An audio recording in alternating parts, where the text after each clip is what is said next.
Hello everyone, welcome to Telangana Exams Center.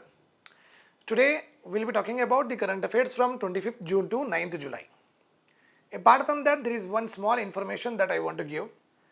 There is another channel which is completely dedicated to mains examination preparation for UPSC or TSPSC or any other state PSC. So that channel link is called as ISR Mains Classes. That link is given in the description. You can subscribe to that particular channel. So in that everything will be complete model question and answer will be discussed, and every current affair will be discussed in such a way that it helps you to prepare and write the exam mains answer very easily. So complete mains related things and very fodder and spoon feeding stuff you will be getting in that channel. And this channel, let us keep it dedicated to Telangana related examinations. And here you will be having prelims, mains, current affairs of Telangana, model question and answer for the upcoming group 1 examination, so on and so forth. This is the small general information I want to give.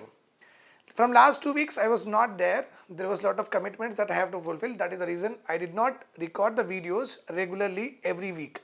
But from this week onwards, I will be doing for sure every 5th day of the week. Every 5 days I will bring the current affairs for you. No need to worry about it. Now let us start our discussion. These are the topics that I am going to discuss. Project Nexus, IMAC Corridor, Luzon Corridor, Middle Corridor, Lobito Corridor, Codex, Alimetricus Commission, World Kishwahili Language Day, International Day of Cooperative, Sampurna Abhiyan, what is the Nirmal Portal, National Hydrogen Mission. So if you are aware of these current affairs, you can skip the video and do your preparation. And if you are unaware of this, stay with me. This is going to be a very fruitful session to all of you. Let us start our discussion. Okay, Project Nexus. Now one important point I want to tell you orally that I want all of you to understand, okay, without looking at the board obviously. Look at me and listen to me very carefully. Like India is having UPI, Unified Payment Interface we are having, like GPay, Paytm, PhonePe, we use all of it. Tens of tons we are having this kind of payment gateways, you can say, payment apps. In the same way, other countries are also having their payment apps. Okay. Now, in other countries, they also do the payment with the help of their, just like how we do with the GPay, they also do the same way. But when we go to their country, what is happening is we have to install their apps and we have to do the payment and again follow the KYC criteria, okay, and complete the formalities of getting into their banking system. So it's a kind of very difficult process. Okay, that is the reason an important project has been launched that is called as Project Nexus. Here what will happen, this unified payment interface I am talking about, no, UPI is basically also called as FPS, Fast Payment System. So in this Project Nexus, many countries are coming together and try to centralize these payment systems of their domestic fast payment systems. So India will be in that particular project, Philippines will also be in that particular project, Indonesia will also be in that particular project. So a centralized payment system will be there for all the countries and we can easily port from one system to another system whenever we go to their countries. That is what is all about Project Nexus. Okay, so you can see here Project Nexus is it conceptualized by Innovation Hub of Bank for International Settlements. So this is the institution that has actually conceptualized or given the idea of having a Project Nexus. What is it? It seeks to enhance cross-border payments.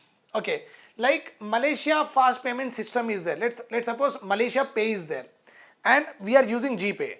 I have purchased something from Malaysia Trader, but I want to send directly with the help of what? UPI. So my GPay, if it is connected to their FPS, Malaysia Pay, I can do easily with the Malaysia Pay typing their UPI ID. So that is what cross-border transaction is all about or not? Yes, that is what we are trying to achieve in the Project Nexus. So to enhance cross-border payments by connecting multiple domestic instant payment system, GPay is instant. On the same time, I will send the money, you will receive the money. That is called as instant payment system. Okay, it's not like I send the money now and ask you to wait for 24 hours. It's not like that. Otherwise, the retail commercial transactions will never happen. So instant payment system is nothing but same time sender and receiver can make the transaction and the transactions are reflected also. So it is nothing but to enhance cross-border transactions by aggregating the domestic fast payment systems of many countries. It is the first BIS Innovation Hub project in the payments arena to move towards live implementation we will do in future. India joined it. It is not yet open to many countries. There are only a handful of countries are there who have become a part of this particular BIS initiated project Nessus. Maybe other countries may join later, but when they initiated, it's not an Indian institution first of all. BIS is an international institution. They have given a project. We became a part of it. In the same way, Malaysia became a part of it, Philippines became a part of it, Singapore also became a part of it. Means 4 of the Asian nations became a part of this project Nexus and India is also a part of it. Okay, FPS here means fast payment systems, nothing but like GK or GPay or PhonePe, right? And as because we have joined very first, we are the founding fathers of this particular project Nexus also, right? Okay. Now some important things that I want to tell you already in many of our discussions of the previous current affairs, I talked about IMEC, India Middle East Corridor, IMEC. Many times I have spoken about, again it is coming again and again in the newspaper.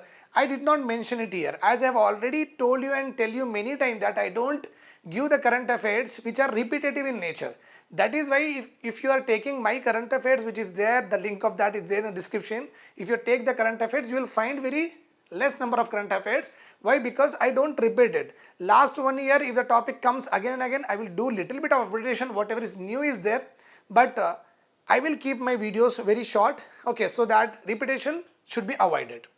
Some important points I want to tell you, you know it very well, G7 members countries, they all have met, okay.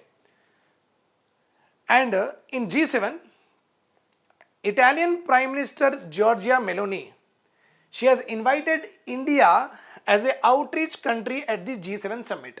Actually it was G8, but Russia invaded Crimea in the year 2013 or 14 in that year. Because of that invasion, Russia was removed from G8, it became G7.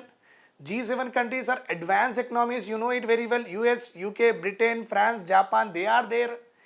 G7 means that 7 countries will only actually meet, but Italian PM also invited Modi ji to be a part of. What is the status given to India in that particular meeting is outreach country. Remember this point. Okay. So they again talked about, okay, and this G7 summit held in Italy's, a region is there, just like in India, Hyderabad, how it is. In Italy, we are having Apulia region. There the G7 summit took place. And in that G7 summit, they again talked about IMEC. Along with that, they also talked about some important corridors that you have to look in.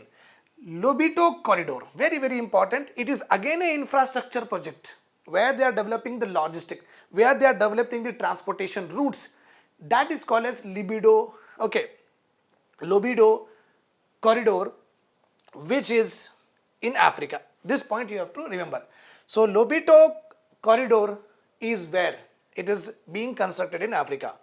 It seeks to connect the mineral-rich Democratic Republic of Congo, the Africa Central region, and Zambia to Angola, Atlantic coast port city of Lobito. So this is the route of this particular Lobito corridor. So Lobito corridor is going to be a huge infrastructure project built in which one of the following countries?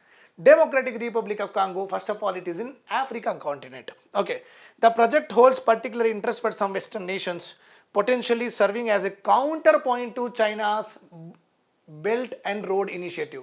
China is building its own road infrastructure projects, bypassing India and taking Pakistan helps. It is going Silk Route, making lot of corridor projects. Okay, Russia is anyhow a partner, will definitely allow. Pakistan is anyhow a begging ball, it will definitely allow. So China is having lot of corridors, infrastructure corridors where they can move the goods very easily. Okay. In the same way, to counter the China's Belt Road Initiative, this particular Lobito corridor has been envisaged by the Western countries in G7 summit. Remember this point. Okay, fine. Another one we are having middle corridor. What is middle corridor? This is not IMEC. Another one is there. Trans-Caspian International Transport Route. Okay, connects Asia and China, runs through Kazakhstan, Caspian Sea, Azerbaijan, Georgia, and further to European countries. So if this is our, okay, this is our Asia and Europe is there. This is Kazakhstan, Kyrgyzstan, Turkmenistan, this is there. Okay, let us suppose this is China. We are here, whatever it is. This is Asia and Europe. Here, European countries are connecting, going from Georgia, Azerbaijan, like that. So this is another important corridor that is running parallel to China's Belt and Road Initiative. Okay, that is called as middle corridor. So if the question comes in the exam, middle corridor is where it is going. It is a trans-Caspian, means Caspian Sea, it will go, it will cut the Caspian Sea, basically Asia and Europe. Basically Asia and taking the Central Asian countries and going into the markets of European countries. Apart from this IMEC, Lopito corridor, middle corridor, one more corridor is being envisaged in the G7 summit was Luzon corridor. Okay, what is Luzon corridor?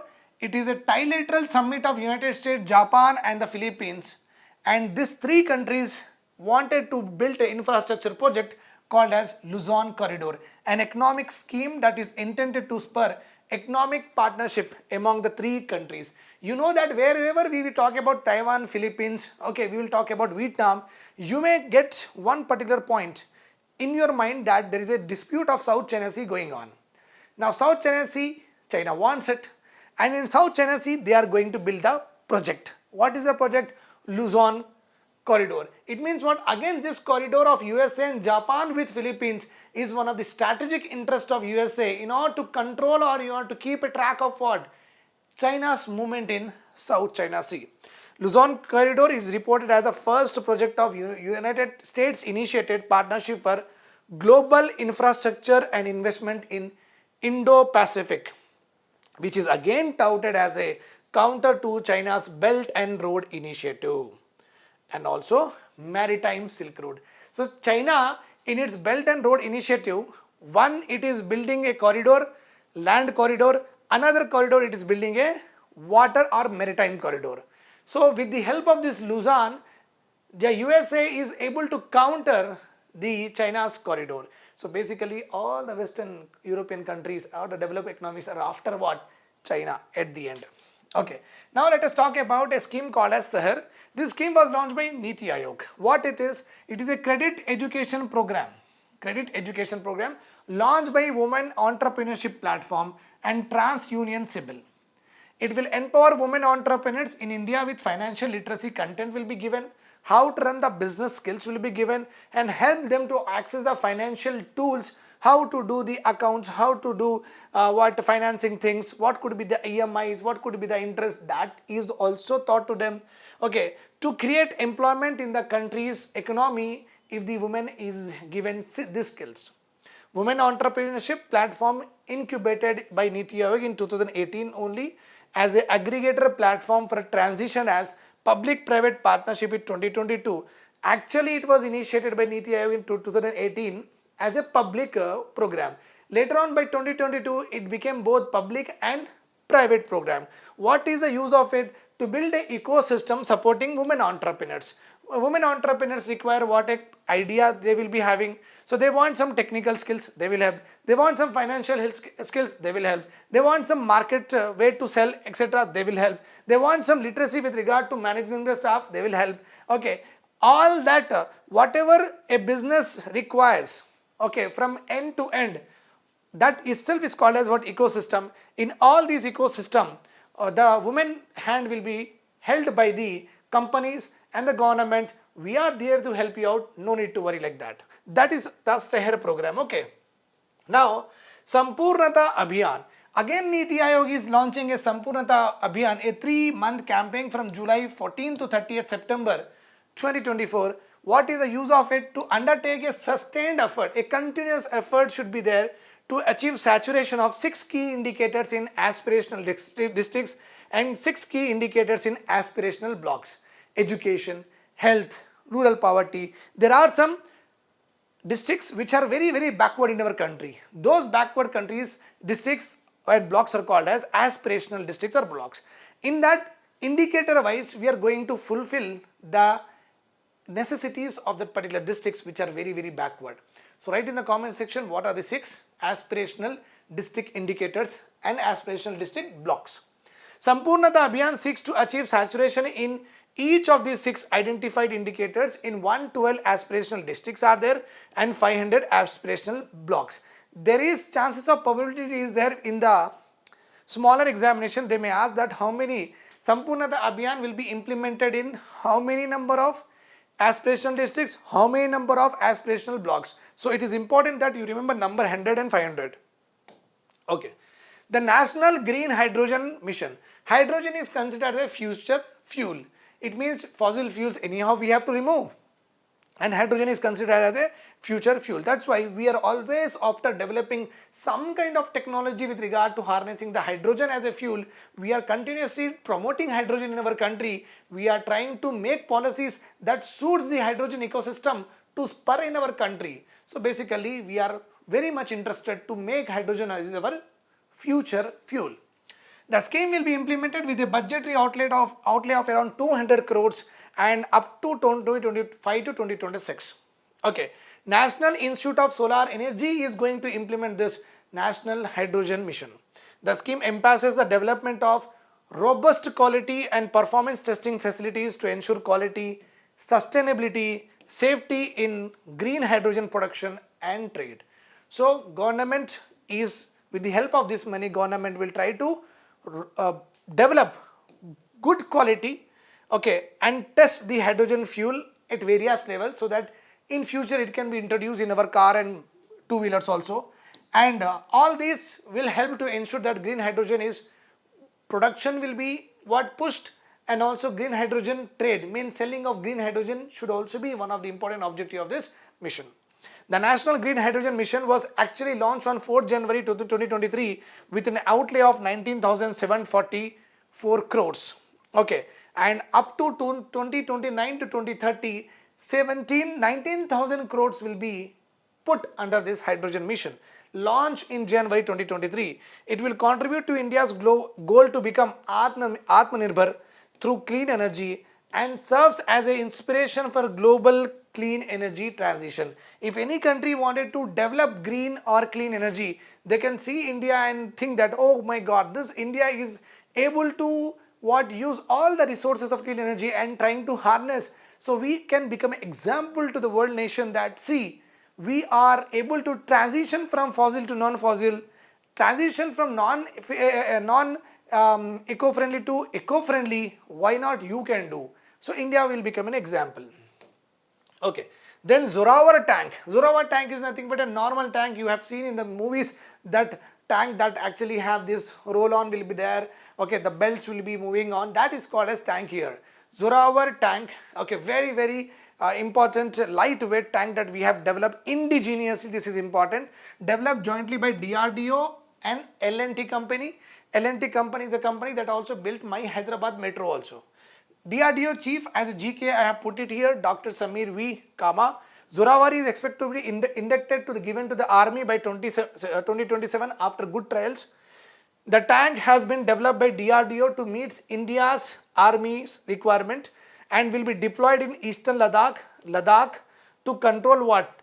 Chinese aggression. So with China we are having line of actual control, LAC. There we are deploying all this particular Zorawar tanks. With Pakistan we are having LOC, line of control. With China we are having LAC, line of actual control. So these Zorawar tanks are going to stand at the Ladakh and keep an eye on what? China all the time. The tank is very lightweight and has very ambitious capabilities that every army person wants to have it. It can go on, climb easily on steep climbs, means even if it is like too steep also, it can go like this, not like this. So it can even go and properly climb on the steep slopes in the mountains and can cross rivers, okay, other water bodies easier than heavyweight tanks that we are having T-72, T-90. The Zorawar is a light tank, means less in weight, to provide it to Indian Army with enhanced capability of high altitude areas like Ladakh. It can use it to go. It was named Zorawar because of the 19th century Dorga general Zorawar Singh, who led military expeditions to Ladakh and western Tibet and helped India to take out the Dalai Lama, okay, from Tibet and safely give it to Indian government. There are three important categories of tanks will be there: the heavy tanks, the medium tanks and the light tanks. Each tank has got its own capability. The heavy tanks is for protection, means the heavy tank will be there and protect the complete compound behind it, means put it in front of the parliament, it can able to protect the parliament. That is so heavy tank, okay, protection purpose. Then another one is for offense, okay, means you strike with the help of tank. And another one is hybrid, you can say, will have both protection, can protect, can also strike, means offensive and striking capabilities will be there, defensive capabilities will be there. ISRO to launch Australia space machine Optimus spacecraft abroad SSLV, small satellite launch vehicle. Means we are having launch vehicles like PSLV, GSLV. It is not this launch vehicle, a separate class of launch vehicle we are having. They are called as small satellite. With the name only you can understand that this launch vehicle will carry lesser weight satellites up in the air. So for the very first time we got a commercial order from Australia, and we are going to launch Australia's Optimus spacecraft in this particular SSLV. So it's a very big achievement that Australia kind of country, okay, is asking India, please launch a satellite for us, launch this spacecraft for us. It means we are doing good with regard to space. The agreement was announced at the Indian Space Congress, which was held in Delhi, that is GK, please remember this. Okay, and this is going to be the second launch of that, going to be 2026. The 450 kg Optimus spacecraft, the largest Australian design built spacecraft to date, will be launched on ISRO's small satellite launch vehicle in some days after. This mission is also called as Maitri mission. Means Mission for Australia, India Technology Research and Innovation. Australia, India, develop the technology, do the research, do the innovation. Okay, so it is a major step between the two countries and gives a very strategic partnership for the two nations in the space sector. Okay, this spacecraft will do what after going there? To foster closer ties between commercial, institutional and government space organization. With the help of this, two countries will come together, their investments will come together, the companies will come together, the government will come together, and a new sector will be opened for both the countries in future. It focuses on debris management. Lot of debris is there in the space. The defunct satellites are roaming here and there. Okay, just like a Romeo and Juliet, they are roaming here and there. So this particular mission will actually try to see that how can we remove the debris, how can we clean up our space. So debris management is one of the objective. With the help of that, we can ensure sustainability and align with the both nations' core value. Means Australian objectives, Indian objectives should also be served, should also be taken care of from this mission. This landmark agreement not only strengthens the ties between the two nations, but also demonstrate the shared commitment to sustainable space operations. Means India not only wants the world to be eco-friendly, we are continuously striving for it. We are becoming an example that clean energies and environment protection is inbuilt in our religion text, inbuilt in our Puranas, Vedas, and we also promote Gandhian principles. So we have in our constitution. So we are very much more concerned to the ecological wealth of our country, and also in the same way we are concerned with the ecological wealth of the world also. So debris management is a very, you can understand that it's not so productive mission altogether, but we are showing to the world that see, India is always in front when you talk about giving something to the humanity, giving something to the shared responsibility of the world. Right. Now we are having Russia to create own space station by 2030.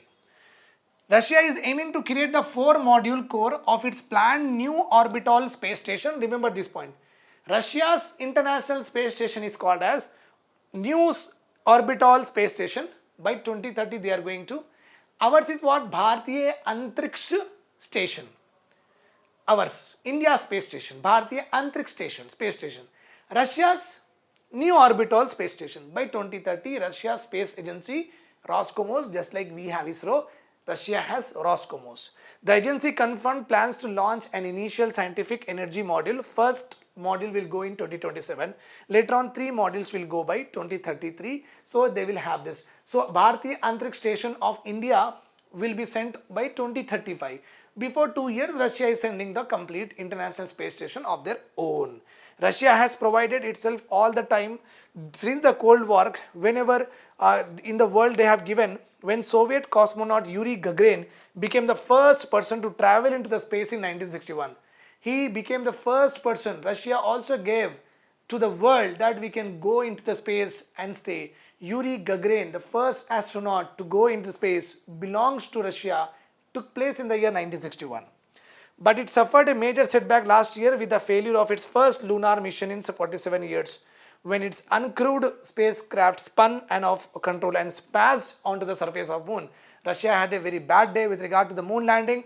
They have failed with regard to a moon mission, which they have actually done after 47 years. Then what is Codes Alimentarius Commission? Okay.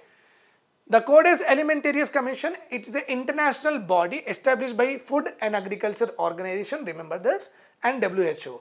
Means Codex Alimentarius Commission. By whom? This is important. We have to repeat this. Repeat with me, then only you will learn it. FOA-WHO. FOA-WHO. Codex Alimentarius Commission. FAO-WHO. So this is clear. India is a part of it. Remember this point, the second point. This aim to protect consumer health and promote practices for food trade. Good food means from Malaysia, from Dubai, from UK, lot of food is coming here, lot of food is going there. So to promote health, the thing should be healthy in that, the thing should not be harmful in that. That is all being governed by Codex Alimentarius Commission. Okay, India strongly supported the advancement of standards development with regard to the various spices, including cardamom, turmeric and vanilla flavors. India, as a member elected on a geographical basis, is actively participating in this 86th session of Executive Committee of the CAC. Shri G. Kamalawardhan Rao, CEO of FASSAI, Food Safety Standards Authority of India, represented India in this particular session, which was held in Rome because FAO headquarters are there in Rome only. Okay. Now what is Nirmal Portal? Novel initiative for rewarding mains aspirant of National Civil Service Examination, NIRMAN. Nirmal, it is Nirman Portal. So if you cracked prelims, you will get 1 lakh rupees. But the question here is, your family income should be less than 8 lakhs. That's all. If you crack prelims, you will get what? 1 lakh rupees for the mains preparation. But your family income should be what? Less than 8 lakhs. Who will be benefited? Not OCs. Remember this point. Benefited people, scheduled caste, scheduled tribe, females or third gender, and anyone who is living in the coal proximity of coal mining areas governed by Coal India Limited. The residents of Coal India Limited, and if their children have cracked the prelims, they will get the mains scholarship of 1 lakh rupees. Aditya L1. The Indian Space Research Organization announced the Aditya L1 has completed its first halo orbit and the Sun-Earth Lagrangian point. Lagrangian points are those points where the Sun and Moon gravitational force generally becomes what? Equal. That points are called as what? Lagrangian points. Okay. So remember this point. It is the point number 1 where we have put the Aditya 1. It was inserted on January 6. It took almost 178 days to complete the revolution. Okay, it went like this. Objectives, no need to worry about, just remember L1, Aditya mission is to study sun, that's all. The Aditya mission aims to study the sun's upper atmosphere. Means this is the sun, here whatever the particles will be there, you are going to study that. Focus on chromosphere and corona, not on core. Very important statement in the examination. Aditya L1 is aimed to study core, chromosphere and corona. Means no, core we are not going to learn. We are going to talk about, we are going to do the scientific expeditions or experiments in corona, chromosphere and upper atmosphere of the sun. investigating heating mechanisms, how the sun gets heated up, whether the nuclear fusion reactions, whatever are happening, how they are happening, etc. We'll also talk about ionized plasma physics, which is nothing but fourth state of the matter. Apart from solid, liquid, gases, the fourth state of matter is plasma, and this plasma state generally comes when there is a heavy, huge temperatures are there, and sun is there with a very huge temperatures, right? So that is the reason how the particles behave, how the atoms behave, how the in H2O hydrogen will behave, how the oxygen will behave, how the calcium will behave. So they want to know that plasma physics of the various ionic particles, and also they will also study coronal mass ejection from the corona of the sun. Mass of particles will be ejected. Why that happened? If that happens, what will be the impact on the earth, etc. We are going to study that also. It is sent to observe the particle and plasma environment, fourth state of matter, and the boson particles. Okay, so many particles are there, no? That particles it is going to study. Examining solar corona physics, diagnose plasma properties, study the development of coronal mass ejections. The mission also aims to identify processes leading to nuclear eruptions, how nuclear fission happens, measure the magnetic fields in the corona, whether these coronal ejections are making the complete planet to be together with the help of a magnetic field. So that is what we have to also learn about it. Investigate space weathers, okay, drivers like solar wind. These are some of the important objectives of Aditya L1. Now India joins SERA's human spaceflight program with 6 citizens astronauts in the global mission. The US-based Space Exploration and Research Agency, this SERA belongs to USA, announced India as a partner country in its human spaceflight program. 6 citizens are going, okay, from across the world into the space. 6 citizens. Only you have to pay how much? Okay, you have to pay around $2 point some you have to pay for a processing fees. Then they will take your medical test and the physical test. If you are all good, like suppose from India 1 lakh people applied for it, they will select only one. Okay, that's all. The program being executed in the collaboration with Blue Origin, meant for the people from countries who have sent or few or no astronauts to the space. So basically it is designed to send people of those countries which have never seen what? Space. The selected citizens will undergo 11-minute journey. In 11 minutes they will go into the space. They have to pay only what? $2.50 they have to pay for the verification checks, and they will do some physical requirement checks, that's all. The person will be selected by a public vote, like I am there, you are there, you are there. Who will go out of this 3? Just like a big boss voting will happen, and accordingly will go into the space. Some other further points you can see. India has achieved key milestone in the space sector in the last few months. The most significant one was to go and land on the other side of the moon, which is also called as dark side of the moon. We are the first country to go and reach there in our very first attempt. ISRO also launched its first solar mission in September, and it's working with the Elon Musk led SpaceX to launch communication satellite. Right, International Day of Cooperatives held in 6th July. Theme was cooperatives building a better future for all.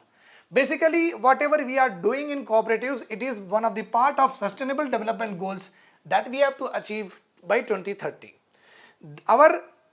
This International Day Cooperatives is also aligned, the objectives of this cooperatives are aligned with regard to UN Summit of Future, whose theme is also multilateral solution for a tomorrow. More than 12% of humanity is a part of any of the 3 million cooperatives on the earth. There are around 3 million cooperatives are there on the earth. Every individual is a part of any of the cooperatives.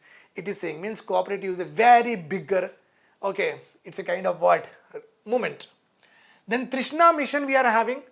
On the World Environment Day, the ISRO has launched one satellite called as Thermal Infrared Imaging Satellite for High Resolution Natural Resource Assessment.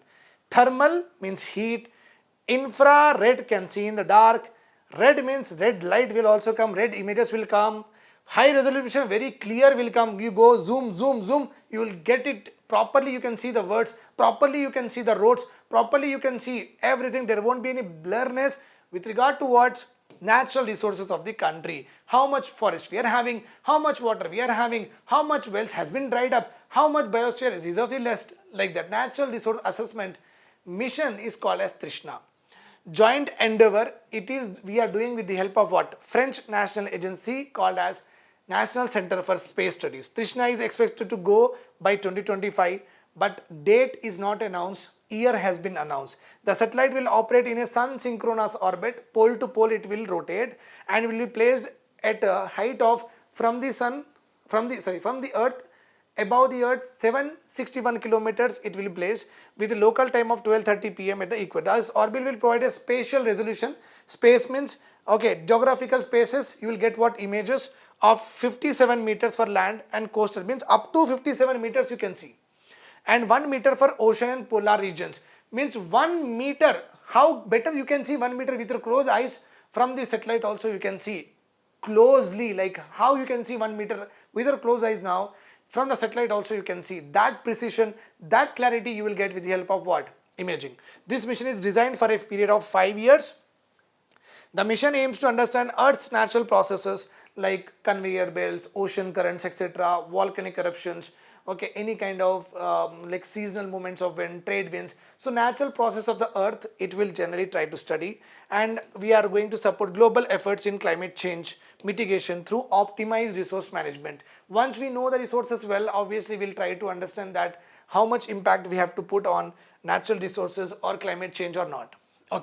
Objectives of this mission, there are 5 important objectives are given. With regard to Trishna mission, very important for the mains examination. Comprehensive assessment of all urban heatlands. The urban areas which are heating a lot are called as urban heatlands, because you may be living in an urban area where the temperature during summers could be 35, but I am living in Hyderabad, the temperature is 43. It means I am in an urban heat island. Delhi has experienced 55 degrees centigrade. It is also an urban heatland. Please remember this point. So we wanted to assess how the urban heat is getting increasing over a period of time, and also to address critical water problems, food security challenges with the help of Trishna mission.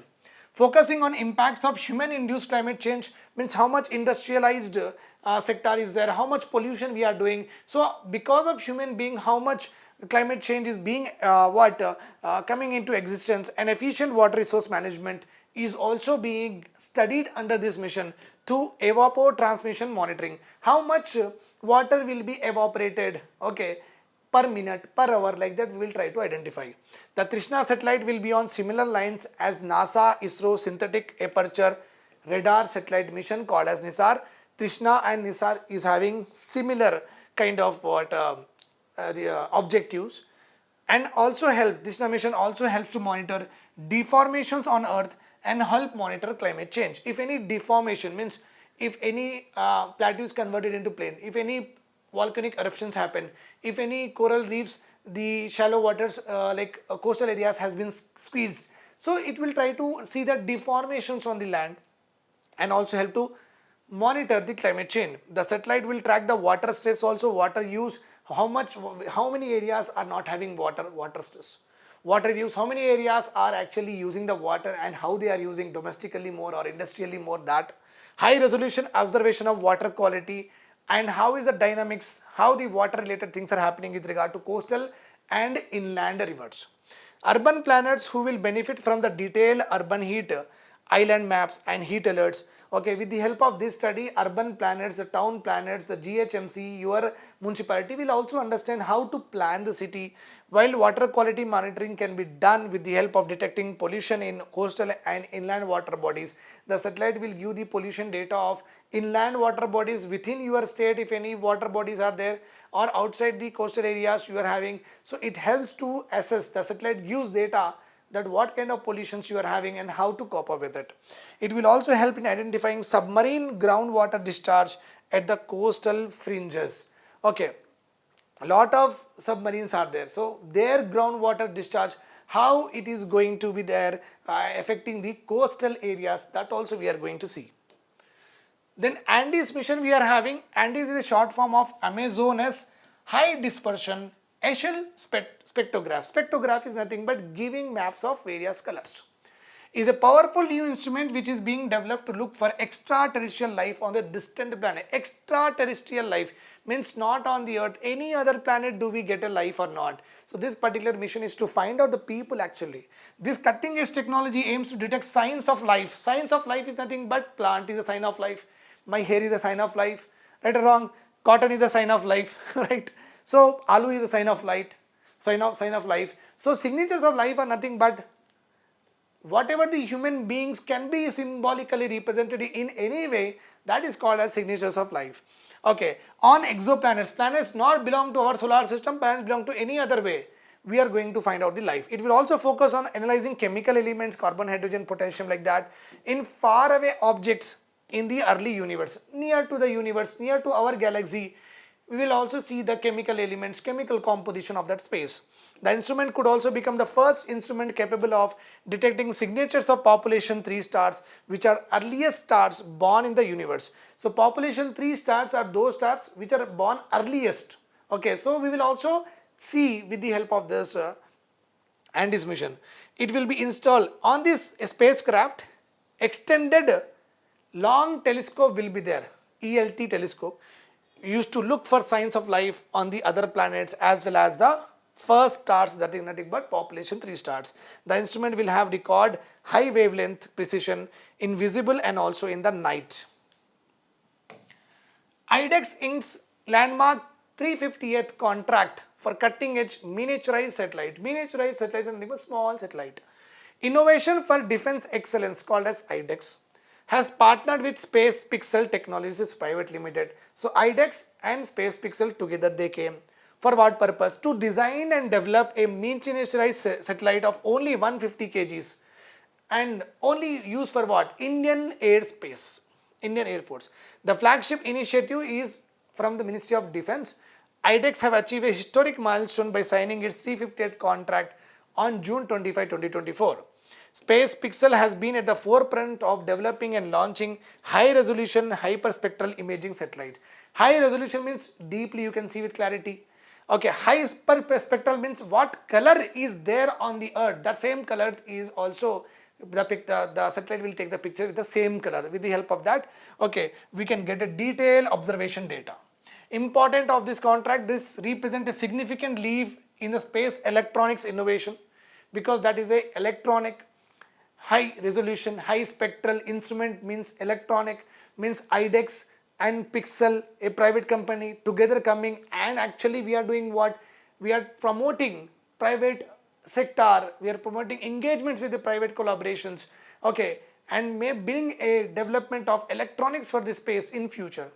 Traditionally, the large dedicated satellites were needed to deploy various payloads. However, the new contract focuses on miniaturizing these payloads, allowing multiple functions to be integrated into a single small satellite. Instead of having many bigger payloads, many bigger satellites with a lot of functions, we want the satellites to be smaller but give the same multiple roles to us.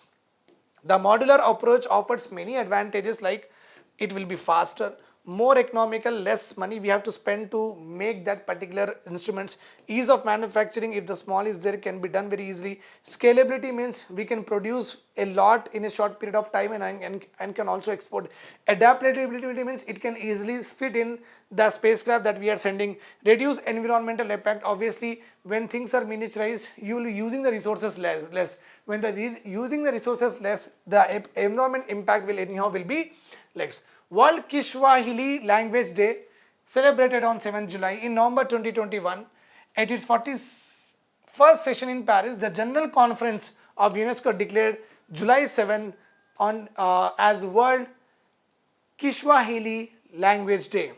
By Resolution 41C by 61, member states recognized the critical role played by Kiswahili in promoting cultural diversity, creating awareness and fostering dialogue among civilizations. Okay, theme for 2024 Kiswahili is education and culture for peace. It is language spoken by many people. Okay, the UN has recognized it as a language day also. Drogue parachute. This is how the drogue parachute is there. You know that we are having a Gaganyaan mission. Gaganyaan mission is nothing but our 3 astronauts will go 5 to 7 days in the space and do the chakkar of Earth for 5 to 7 days and come back. While they are descending, no, these parachutes will open up and the heavy spacecraft will be splashed down in the Gujarat. Okay, to protect them from the splashdown and to protect them from the death, these parachutes we have built, these parachutes are called as drogue parachutes. Remember this point. Okay. Gaganyaan mission, this I have already told you. Drogue parachutes play a very critical role when the Gaganyaan is coming down, and when the crew or the 3 astronauts are coming down, so for the safe descent, Okay, one-liners we are having. This one-liners I will upload more 3, 4, like 5, 7 are there. I will upload in a separate video. Thanks a lot for watching. Take care. Do subscribe to the channel. 1 year, 18 months current affair PDF is available on the website. You can click on the link and you can purchase. All the questions definitely will come from it. Make sure you be a part of it. Bye bye. Take care.